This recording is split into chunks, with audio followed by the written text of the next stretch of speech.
प्रेक्षको नमस्कार। खरं तर गेल्या आठवड्याभरापासून या राज्यामध्ये एक भूकंप आलेला आहे आणि हा भूकंप आहे राजकीय भूकंप। राजकीय भूकंपाचे हादरे हे फक्त राजकारणालाच बसतं असं नाही आहे। राजकारणाच्या पद्धतीने आपली आपली पोळी बसतात, मात्र यात भरडला जातो तो सर्वसामान्य व्यक्ती, सर्वसामान्य माणूस। सध्या स्थितीला आपले जे राज्य आहे हे राजकारणाच्या दृष्टीने, राज्यकर्त्यांच्या दृष्टीने जरी अस्थिर असलं, शेवटी काम कोणाचंच थांबत नाही, प्रत्येकजण काम करतोय। पण नेमकं जे काही बंडखोरांनी या ठिकाणी बंड केलेलं आहे, हे बंडखोर दुसऱ्या कुठल्या पक्षाचे नाही तर ते सत्ताधारी शिवसेनेचेच आहेत।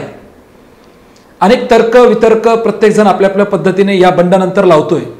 खरं तर आज यावरती बोलावं असं मलाही वाटलं की काय नेमका विषय असला पाहिजे, काय हे बंड झालेलं आहे, का एकनाथ शिंदेच्या पाठीमागे आज जवळपास 45 ते 50 आमदार जे सत्ताधारी महाविकास आघाडीच्या शिवसेना पक्षाचे आहेत। म्हणजे आपण जर का विचार केला तर शिवसेना, मातोश्री, ठाकरे कुटुंबीय यांच्याबद्दल जर का या राज्यामध्ये यांच्या विरोधामध्ये एखाद्याने ब्रश शब्द जरी काढला तरी शिवसैनिक जे खरे शिवसैनिक आहेत ते पेटून उठतात, ते आक्रमक होतात, ते सगळीकडे तोडफोड, जाळपोळ हे सगळ्या गोष्टी करतात।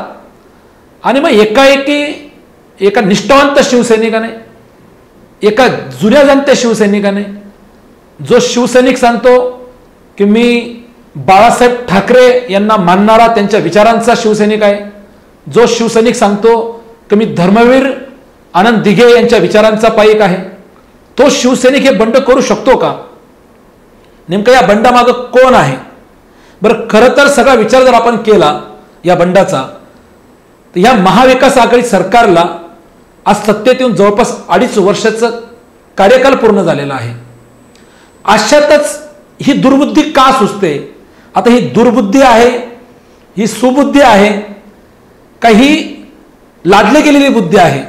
या सगळ्या गोष्टींचा आज आपण मागावा घेणार आहोत। या सगळ्या गोष्टींवर खरं तर आज आपण बोलणार आहोत। आपण म्हणण्यापेक्षा मी माझं मत आपल्यापर्यंत मांडणार आहे। आपल्याला पटतंय का तेही पहा, कारण शेवटी लोकशाहीमध्ये प्रत्येकाला बोलण्याचा अधिकार आहे आणि मीडिया म्हणून या चाललेल्या सगळ्या खलबत्त्यावरती, या राजकारणावरती बोलावंसं आज मलाही वाटतंय। खरं तर अनेकांनी तर्कवितर्क मांडले, परंतु एकनाथ शिंदेच्या ह्या बंडामागं नेमकं कोण हे स्पष्ट होतच आहे।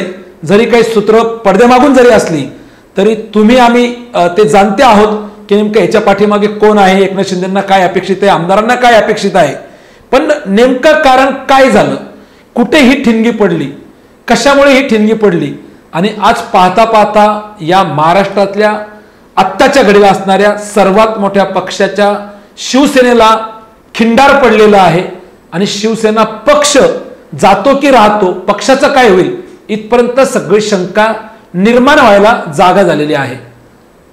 खरं तर 1, 2, 3, 4 असे जवळपास डझनभर जरी आमदार गेले असते तरी काही वाटलं नसतं, कारण संघर्ष हा काही शिवसेनेसाठी नवीन नाहीये। संघर्ष अनेक वेळा शिवसेनेच्या पाचीला पुजलेला आहे, पण प्रत्येक संघर्षातून शिवसेनेने चांगल्या पद्धतीने मार्ग काढलेला आहे आणि शिवसेना ह्या राज्यामध्ये कशा पद्धतीने लढते, कशा पद्धतीने पडते, कशा पद्धतीने उभी राहते हे अनेक वेळा इतर राज्यांनी पाहिलेलं आहे आणि त्याचा अभ्यासही केलेला आहे। परंतु आजचा जो संघर्ष शिवसेनेचा आहे हा म्हणजे खऱ्या अर्थाने घर का भेदी लंकाढ आहे, जी म्हण आहे त्याप्रमाणे आपल्याला पाहायला मिळतोय। मग हे अचानक घडलं का? एकनाथ शिंदेने रातोरात अशी काय जादू केली की त्यांच्या पाठीमागे एवढे आमदार, कॅबिनेट मंत्री, राज्यमंत्री, अनेक आमदार, अनेक मंत्री त्यांच्या पाठीमागे गेले? हे कसं घडू शकलंय? हे आधी का नाही घडलं? हे 2.5 वर्षाला ज्या वेळेला सत्ता स्थापन झाली त्यावेळेला का नाही घडलं? हे आत्ताच का घडतंय? या सगळ्या गोष्टींवरती मी तुमच्याशी आज बोलणार आहे, माझं मत मांडणार आहे। ते तुम्हालाही पटतंय का याचा अभ्यास तुम्ही करा आणि तुमच्या कमेंट मात्र फेसबुकवर तुम्ही पाहत असाल तर तिथेही द्या, यूट्यूबला तुम्ही पाहणार असाल तर तिथेही द्या, तुम्हाला काय वाटतंय। कारण अनेक राजकीय विश्लेषक असतात, अनेक जाणकार असतात, जो तो आपल्या आपल्या पद्धतीने आपलं मत मांडतोय। मी मुद्द्यावर तुम्हाला अजूनही घेऊन येत नाहीये। मी जर का लगेच काय घडलं, कसं घडलं याचं सांगायला सुरुवात केली तर तुम्ही हा व्हिडिओ शेवटपर्यंत पाहणार नाही हे मलाही माहित आहे। त्यामुळे याची पार्श्वभूमी नेमकी काय आहे, हे का घडलंय आणि कशासाठी घडलंय, एकनाथ शिंदे काय म्हणतायत याचा थोडासा आपण मागोवा घेऊ। मी मुद्द्यावरती निश्चितच या ठिकाणी येणार आहे। खरं तर विधान परिषदेची निवडणूक प्रक्रिया पार पडली आणि ह्या विधान परिषदेमध्ये जो पराभव झाला हा काही तसं म्हणावं तर शिवसेनेचा पराभव नाहीये. शिवसेनेचे जे आमदार विधान परिषदेवरती निवडून यायला पाहिजे होते ते आले, राष्ट्रवादीचे जे आमदार निवडून यायला पाहिजे होते तेही आले. पराभव झाला आहे काँग्रेसच्या विधान परिषदेच्या एका आमदाराचा. आता एकत्र जर आपण पाहिलं तर महाविकास आघाडी आहे, शिवसेना असेल, काँग्रेस असेल, राष्ट्रवादी असेल, तर जी परिस्थिती आता घडतीये खरं तर या सगळ्या परिस्थितीचा विचार केला तर काँग्रेसने काही त्याच्यामध्ये आक्रमक भूमिका घ्यायला पाहिजे होती किंवा काँग्रेस आक्रमक भूमिका घेईल असं वाटत होतं. कारण ज्या अर्थाने या विधान परिषदेच्या निवडणुकीमध्ये शिवसेनेची मतं फुटली ते पाहता काँग्रेस काहीतरी येथून शिकेल, काहीतरी विचार करेल आणि या सरकारमधून बाहेर पडेल. कारण काँग्रेसचा उपयोग किंवा वापर हे फक्त राज्यामध्ये महाविकास आघाडी सरकार टिकवण्यासाठी होतोय का, हा जर प्रश्न काँग्रेसला पडला असता तर या सगळ्या घडामोडींच्या आधीच काँग्रेसने आपली बाजू स्पष्ट करून कदाचित या सत्तेतून पाय उतार झालेले आपल्याला पाहायला मिळाले असते.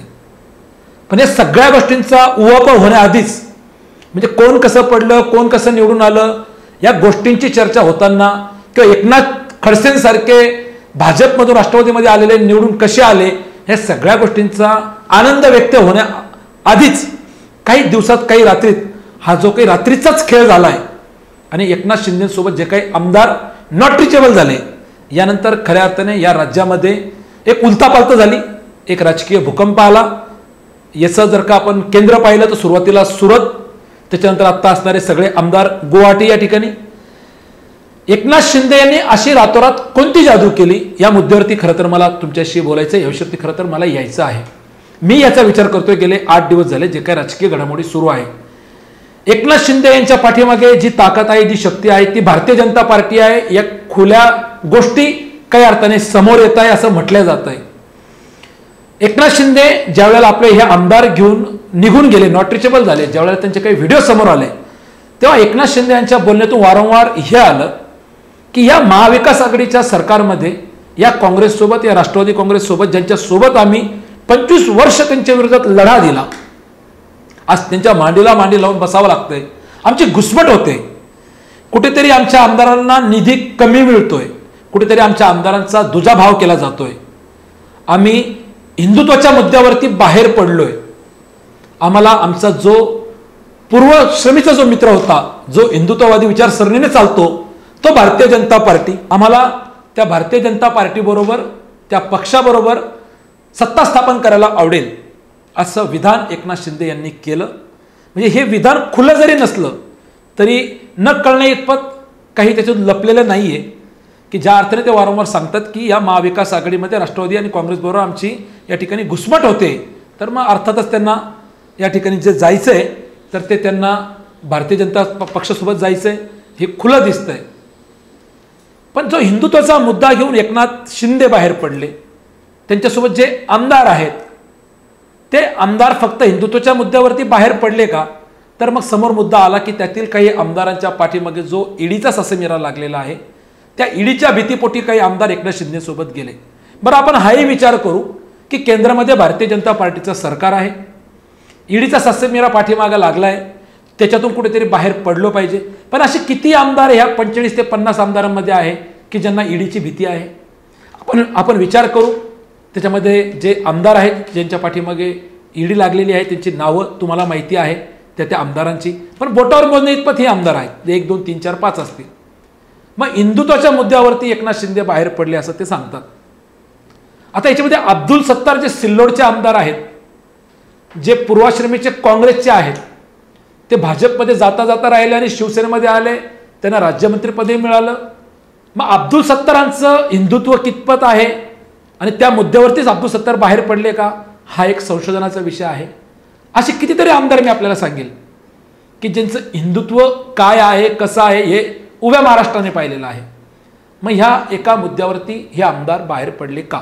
मध्यंतरी काही बातम्या समोर येतात ज्या आपण पाहिल्या की काही आमदारांना समोरच्या पक्षाकडनं 50-50 कोटी रुपये दिले गेले, हेही आपण ऐकतोय. त्याच्यात किती तथ्य किती सत्य हे आपल्याला माहीत नाही, आपण फक्त चर्चा करतोय. 50 कोटी दिले असतील, ईडीचा ससेमिराही मागे लागला असेल, ह्या सगळ्या गोष्टी जरी खऱ्या असल्या तर परत प्रश्न हाच येतो की ह्या 45 ते 50 फुटलेल्या आमदारांमध्ये ह्या आमदारांनी यांचा नेता फक्त एकनाथ शिंदेच का निवडला? एकनाथ शिंदेच ह्या सगळ्या गोष्टींचे सूत्रधार का झाले? एकनाथ शिंदेची जादू नेमकी का चालली? मला आठवतंय आत्ता हल्ली काही दिवसांआधी एकनाथ शिंदेच्या माध्यमातून एक चित्रपट तुम्ही आम्ही सगळ्यांनी तो राज्यामध्ये पाहिला, ज्या मराठी चित्रपटाने आज तागायत अनेक थिएटरमध्ये धुडगूस घातला आहे, तो चांगला चालला आहे आणि तो चित्रपट म्हणजे धर्मवीर. खरं तर मी आता माझ्या मुद्द्यावरती येतोय जो मला तुम्हाला मांडायचा आहे. म्हणजे ह्या सगळ्या घडामोडींच्या आधी तुम्ही लक्ष देऊन या सगळ्या गोष्टी ऐका, नेमकं राज्यात काय चाललेलं आहे. खरं तर हे होणार आहे. ह्या अनेकांना जे आमदार फुटलेत किंवा एकनाथ शिंदेचं याच्यामध्ये जर काही प्लॅनिंग आहे ते त्यांनाही माहिती की आपल्याला काय खेळी करायची आहे. या सगळ्या घडामोडींच्या आधी एकनाथ शिंदेच्या माध्यमातून समोर येतो चित्रपट तो धर्मवीर. अर्थात धर्मवीर चित्रपट जर तुम्ही बारकाईने पाहिला तर या धर्मवीर चित्रपटामध्ये जो जीवनपट मांडण्यात आलेला आहे तो धर्मवीर आनंद दिघे यांचा. आणि या चित्रपटामध्ये ज्यांना जास्त हायलाईट केलं गेलं असं मी म्हणतोय ते म्हणजे आजचे मंत्री, बंडखोर नेते शिवसेनेचे एकनाथ शिंदे.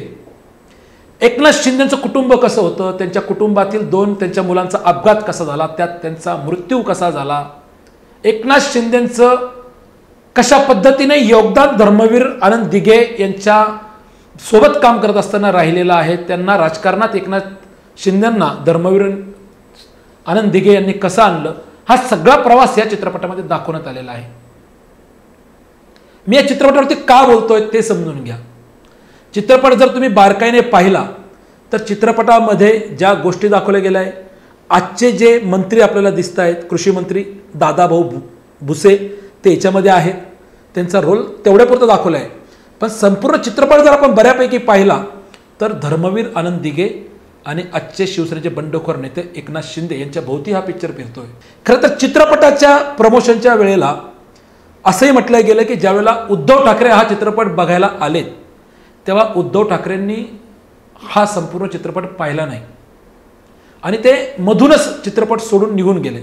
मग असं काय घडलं, का त्यांनी पाहिलं नाही, ही जेव्हा चर्चा झाली तर अनेकांनी सांगितले की त्यांना त्या चित्रपटातला काही भाग पटलेला नाही आहे आणि काही असे म्हटले की त्या चित्रपटाचा जो शेवट आहे, ज्या ठिकाणी धर्मवीर आनंद दिघे यांचा मृत्यू कसा झाला हा प्रश्न समोर येतो, तर त्या वेदना त्यांना कदाचित सहन होणार नाही म्हणून चित्रपट त्यांनी पाहिला नाही.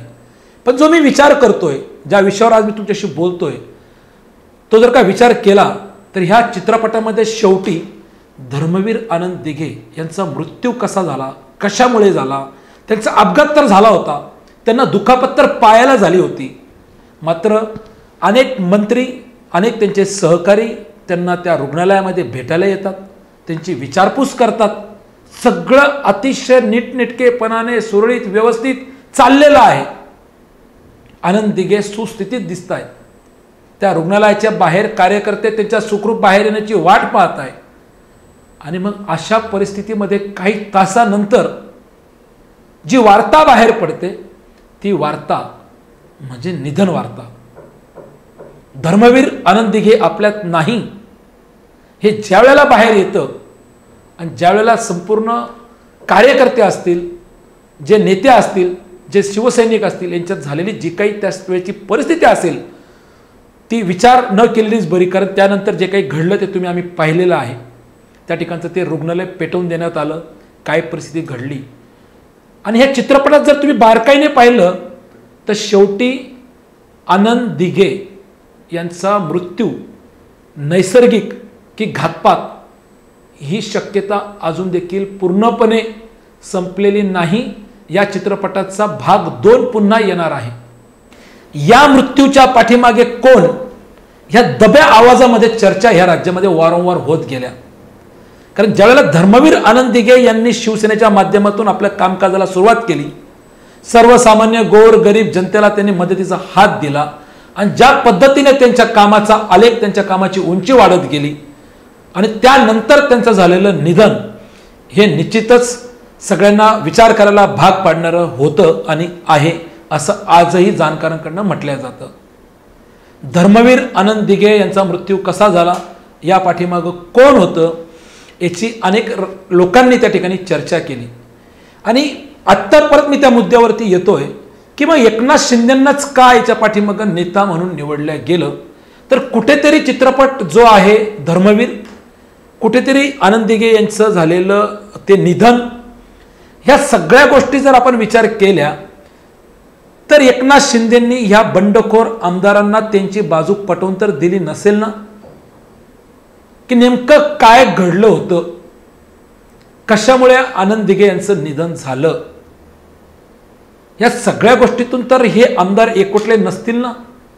म्हणजे जे आज आमदार जे कधी मातोश्रीच्या विरोधात, कधी ठाकरेंच्या विरोधात कधी एक शब्द काढत नव्हते, चक्क हे आमदार आज बंड पुकारतायत. हे आमदार शिवसेनेच्या विरोधात, ठाकरेंच्या विरोधात उभे राहत आहेत. एवढं बळ ह्या आमदारांना आलं कुठून. एका वाहिनीवरती मी भरत गोगावले जे आमदार आहेत त्यांचं एक प्रतिक्रिया पाहिली. त्यांना विचारलं गेलं की उद्धव ठाकरेंना तुम्ही तुमचे नेते मानतात का. अगदी उत्तर येस ऑर नो 2 शब्दांचं होतं, परंतु त्यांनी विचार करून सांगतो असं त्या ठिकाणी नमूद केलं. आणि तेव्हा माझ्याही मनात पाल चुकचुकली की काहीतरी वेगळं घडतंय आणि काहीतरी वेगळं आमदारांना भरवलं गेलं आहे. त्या सत्यता आहे की नाही, या सगळ्या गोष्टी आहेत. अनेक माध्यमांवरती तुम्ही सगळ्या गोष्टी पाहिल्या असतील. या बंडखोरीच्या, या झालेल्या राजकीय भूकंपाच्या तर्कवितर्क तुम्ही लावले असाल. पण हा जो तर्कवितर्क मी धर्मवीर चित्रपटाला घेऊन आनंद दिघेंच्या मृत्यूला सोबत घेऊन मांडतोय, तो तुम्हाला कितपत पटतोय यावरती तुमच्या काय प्रतिक्रिया आहेत. त्या सत्य असत्य किती ह्यात आपल्याला पडायचं नाही. परंतु धर्मवीर आनंद दिघे यांच्या मृत्यूमागे कोण, ही जी स्टोरी पूर्णपणे रंगवल्या गेलेली आहे, ही काही आमदारांना जर सांगितलेली असेल किंवा भविष्यात याच्या मागचे अजून काही विषय पुढे येणार असतील तर त्याच्या आधीच या सगळ्या गोष्टी घडतायत. एक एक करत आमदारांनी पक्ष अजून सोडलेला नाही, त्याच्यावरही चर्चा चाललेलीच आहे, पण बंड केलेला आहे. या सगळ्या घडामोडी जर आपण पाहिल्या तर निश्चितच महाराष्ट्राच्या दृष्टिकोनातून घडत असलेलं हे राजकीय भूकंप हे राजकारणाच्या सोयीने जरी सोयीचं असलं तरी सर्वसामान्य माणसाच्या सोयीचं मात्र हे नाही आहे. प्रत्येक राजकीय व्यक्ती आपली स्वतःची पोळी भाजून घेण्यासाठी प्रत्येक वेळेला बंड करतो, नवनवीन प्रयोग करतो आणि आपणच सत्तेत कसं बसू याचं नियोजन सोयीस्करपणे करत असतो. खरं तर मतदानाला जात असताना तुम्ही आम्ही मतदार, आपण फक्त आपली मतदानाची बाजू मांडतो, आपल्या पक्षाचा विचार करतो, आपल्या नेत्याचा विचार करतो. पण शेवटी हे राजकारणी ना तुमचे ना आमचे ना कोणाचेच. शेवटी हे यांच्या सोयीप्रमाणे सगळं राजकारण करत असतात. त्यातून कोणीही सुटलेलं नाही. तर जे मला आज मांडायचं होतं, आजच्या ह्या बंडखोर एकनाथ शिंदे यांच्यासोबत गेलेले आमदार आणि सुरू असलेला राजकीय भूकंप याच्या पाठीमागे कोण, तर प्रत्यक्ष अप्रत्यक्षपणे मी पाहिलेला जो चित्रपट धर्मवीर आहे त्याची तर काही जोड नाही ना असा प्रश्न मला पडला. कारण त्या चित्रपटातला पाहिलेला शेवट हा कुठेतरी मलाही विचार करायला भाग पडणारा होता. या सगळ्या गोष्टीतूनच आज मी हे माझं मत मांडलेलं आहे. यावरती तुमची काय प्रतिक्रिया आहे हे तुम्ही निश्चितच कमेंट बॉक्समध्ये या ठिकाणी कळवा. तुर्तास वेळ झाली इथेच थांबण्याची. अजूनही काही गोष्टी जसजशा समोर येतील तसतशा रोखठोकपणे निडरपणे तुमच्याशी संवाद साधण्याचा प्रयत्न करेलच. तुर्तास वेळ झाली इथेच थांबण्याची. आपण पाहत राहा फक्त आपला आवाज. धन्यवाद.